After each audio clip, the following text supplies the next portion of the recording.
Hi, my name is Max Goldstein. Today we are flying a Phenom 100.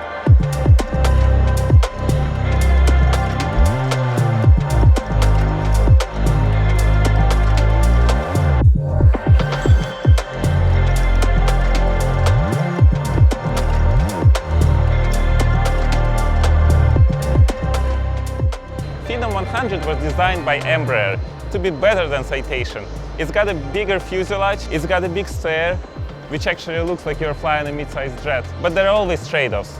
Cessna used their experience in general aviation when they were designing the Citation to be easy to maintain, to be easy to put into smaller hangars, and to be easy to fly, while Embraer used their experience in regional jets. For example, you need to disconnect the torque link in order to tow the plane, as well as install pins in all the landing gear. To do that, you gotta go under the wing. Every 10 years you need to overhaul the gear, which will run you about 130k. You don't find that in the Citation.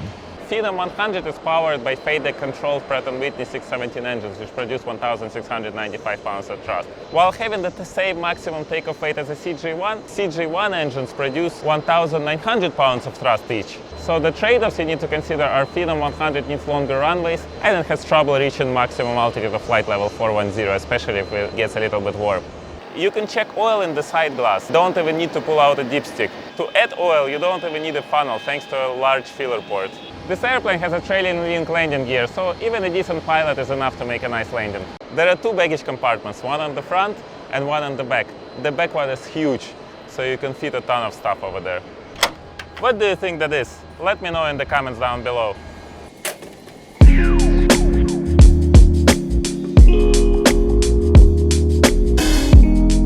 The ceiling height in Phenom is 4 feet 11 inches. It looks pretty big for a light jet. But those seats, none of the seat backs recline in this airplane. Feels like you're flying a low coaster. We've got two 110 volt outlets in the cabin, and we got a lathe in the back.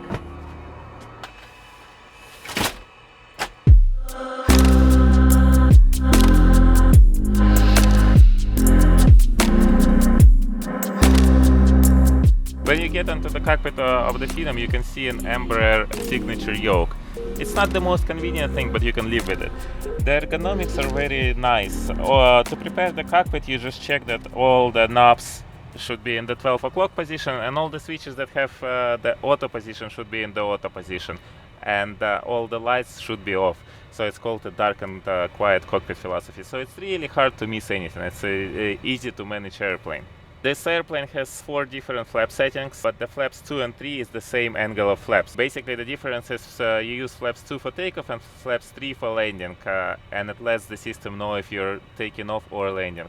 I think it's a little bit too complicated. They could have gotten away with a one lever position. I'm gonna do a cockpit preparation. We're gonna be going from Opa-locka to Opa-locka today. This airplane is equipped with G1000 XI cockpit.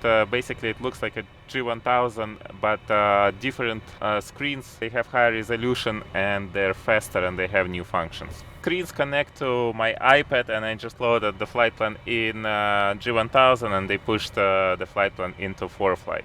You can do the same in the other direction. You can file a flight plan via ForeFlight, and then when you come to prepare the cockpit, you can push the flight plan into G1000.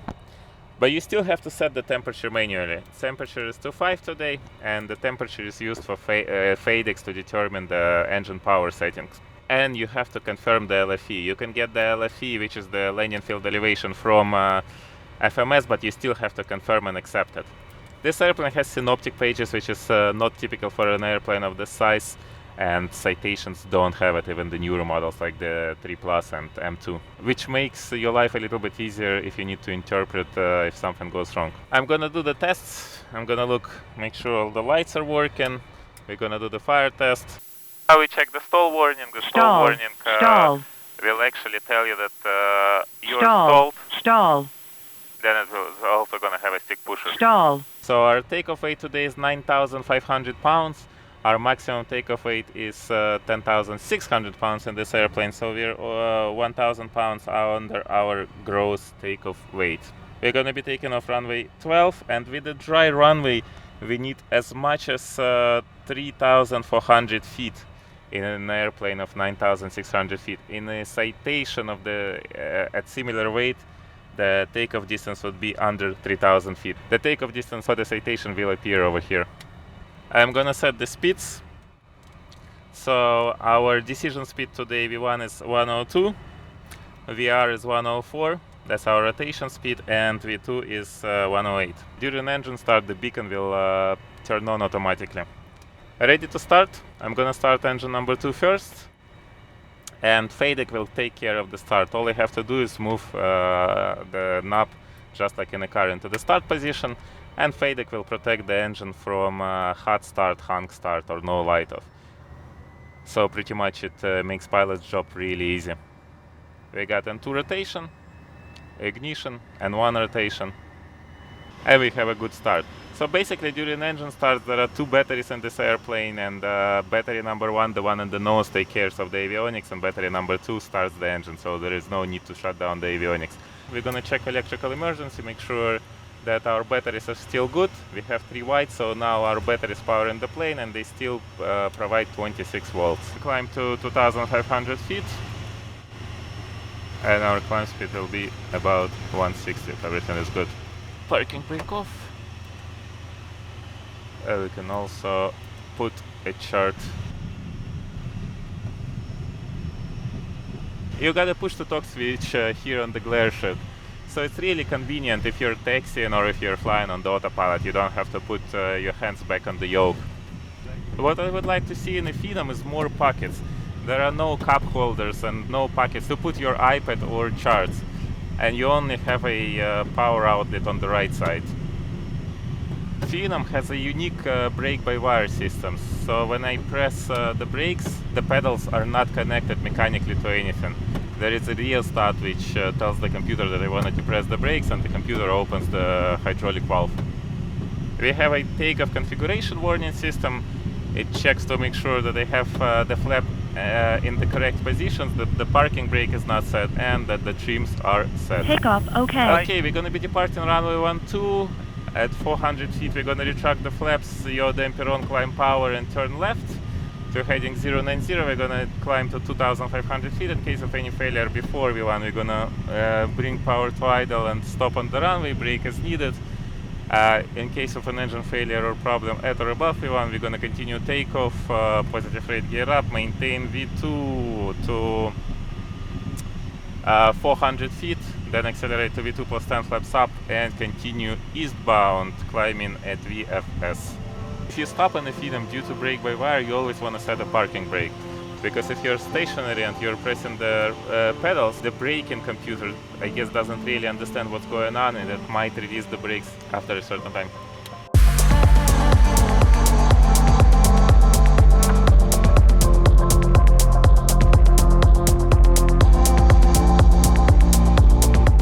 And you can feel that the plane is taking a lot of runway. That's what I was talking about when I was saying that Phenom could use a little bit more performance in comparison to similar airplanes. 400 feet flaps up, yaw damper comes on, and climb power. So yesterday I flew a Premier jet and it had a lot more performance. You can feel it, you can feel the difference. On the other hand, the airplane is very stable, and it's going to be very easy to learn to fly this airplane, even for somebody who is new to jet world. Okay, let's do some steep turns just to see how the airplane feels. I'm gonna do the first one to the left, and it's really easy because I have the flight path vector which shows me where the plane is going. So if it's on horizon, it means I'm not losing any altitude. It does feel a little bit heavy on the controls, but the avionics is amazing.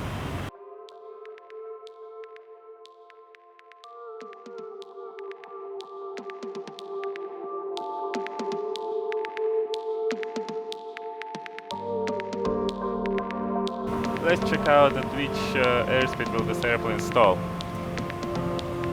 First we're just gonna do the approach to stall, and then we're gonna demonstrate how the stick pusher works. The airplane will always give us a green donut on the speed tape, which is derived from the angle of attack, and that's gonna be our VREF. And the red line on the speed tape is actually also derived from the angle of attack, and it indicates our critical angle of attack. The stick pusher activated at about 90 knots with the clean wind. That's pretty slow for a jet.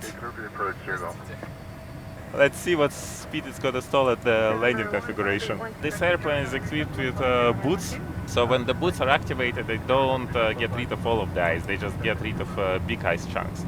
So when the boots are activated, this airplane stall warning system goes into the ice protection, all-stall protection mode. And there is a small problem with that. For example, if you're trying to approach an airport with, let's say, full flaps, and then you're gonna look on the wing and you're gonna see ice. So what do? You turn on anti-ice, right or wrong? So let's say we're approaching the airport, we lost our speed a little bit slightly below VREF, we look at our wing and we see ice. So we turn on wing anti-ice and the stall protection immediately activates. So you really need to increase speed first and then turn on the boots. We're gonna start our descent back to Opaloka. Okay, let's figure out our landing speed. Our landing weight is 9,100 pounds and our required landing distance will be just 2,646 feet with VREF 97 and VAC at 103. VAC is accelerated climb speed, so it's the same as your V2 speed, but only for go around. So if you have one engine failure and you're going around with the go around flaps, you gotta maintain this speed, which is going to give you your best angle of climb. So Phenom has a practical range of about 11 to 1200 nautical miles, which is less than M2, and M2 is what Embraer tends to compare the Phenom.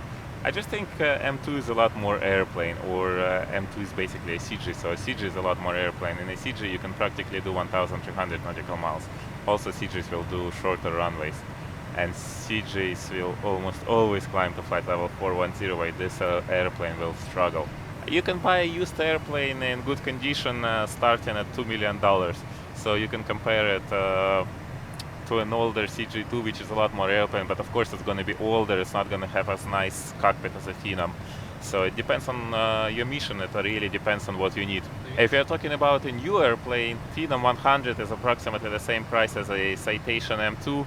So M2 will have about 200 miles more range, it will have 1300 nautical mile range, while Phenom only has 1100 nautical miles practically.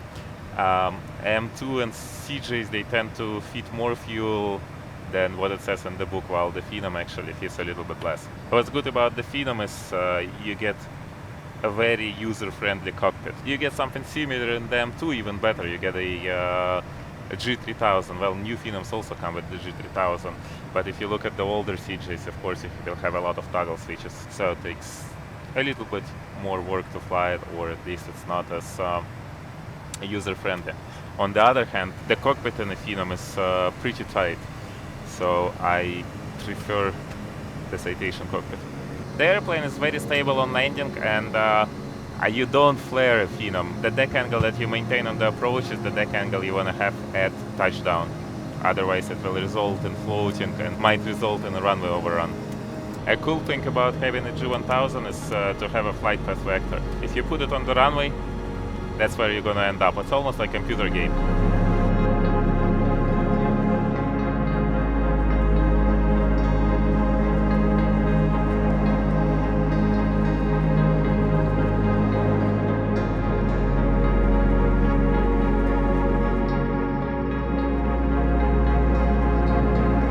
So what you get with the Phenom 100? You get a very cool ramp presence, you get a modern airplane which is larger than the Citation, but it could use a little bit more performance and the operating cost is more. It's up to you to choose in the end. Let me know what you think in the comments down below, like my video, subscribe to my channel. See you next time.